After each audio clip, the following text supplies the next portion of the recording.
नमस्कार दोस्तों, आज की कहानी है बहू का डर, सासू माँ से कौन कहे। सावन की फुहार जोरों से पड़ रही थी। मौसम भी ठंडा ही था। नई नवेली दुल्हन के हाथों से बने खाने का स्वाद लेने घर पर बुआ जी आई थी। बुआ जी तेज मिजाज वाली महिला थी। सब काम उन्हें समय पर चाहिए था। घर पर सभी ने नेहा को बुआ जी के स्वभाव के बारे में बता दिया था। नेहा और घर के बाकी लोग बड़ी समझदारी से काम करते कि कुछ दिनों की बात है, बुआ जी किसी बात को लेकर नाराज न होने पाए। सब कुछ अच्छा चल रहा था। नेहा का स्वभाव व उसके हाथों के बने खाने के स्वाद ने बुआ जी का मन भी जीत लिया था। बुआ जी का मन भी लगने लगा था घर पर। बुआ जी बच्चों के साथ बच्चा भी बन जाती और बड़ों के बीच वैसी ही कभी नरम तो कभी गरम दिल की बुआ जी। एक दिन बारिश की झड़ी लगातार चल रही थी। शाम का वक्त था।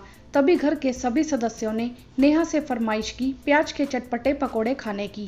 प्याज का नाम सुनकर नेहा को बेहद रुलाई आती थी। नेहा ने बहुत कोशिश की कि चटपटे में तो कुछ और भी बना सकते हैं, पर बुआ जी से कौन कहे और कैसे कहे। यहाँ सभी को पकोड़े ही खाने थे। नेहा उठकर पतीले में चाय चढ़ाती है। वह चटपटे पकोड़ों की तैयारी करती है। वह प्याज लेकर बैठी ही थी। प्याज छिलते छिलते नेहा की आंखों से लगातार आंसू बहने लगे। वह हिम्मत नहीं कर पा रही थी कि वह आगे पकोड़े बनाने की तैयारी कर सके। नेहा को रसोई में काफी समय बीत चुका था। तभी नेहा की सासू माँ रसोई की तरफ जाने की कोशिश करती हैं, यह सोचकर कि पकोड़े बनाने में नेहा को देर हो रही है, कहीं बुआ जी नाराज ना हो जाएं। पर नेहा की सासू माँ को बुआ जी ने रोका, यह कहकर कि पकोड़े तो हम नेहा के हाथों से बने ही खाएंगे, तुम्हें जरूरत नहीं रसोई में जाने की।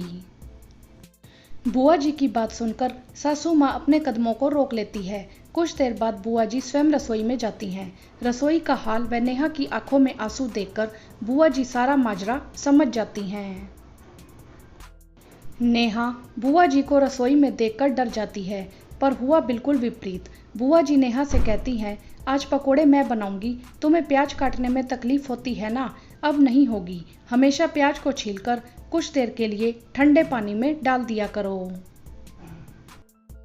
सारी तैयारियां करने के बाद प्याज को काटने से प्याज आंखों में नहीं लगेगी, ना ही जलन करेगी।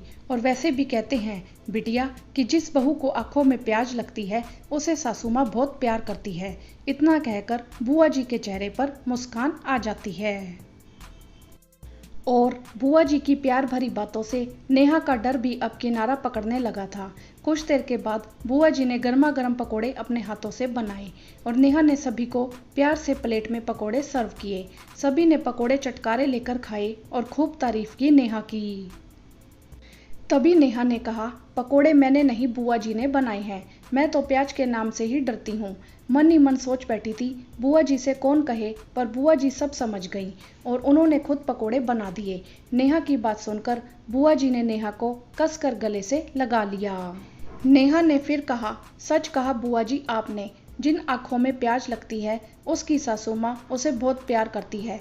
देखो ना आपका प्यार आज बाहर आ ही गया। नेहा की बात से सभी मुस्कुराते हैं और चाय और चटपटे पकोड़ों का बारिश के मौसम में आनंद उठाते हैं।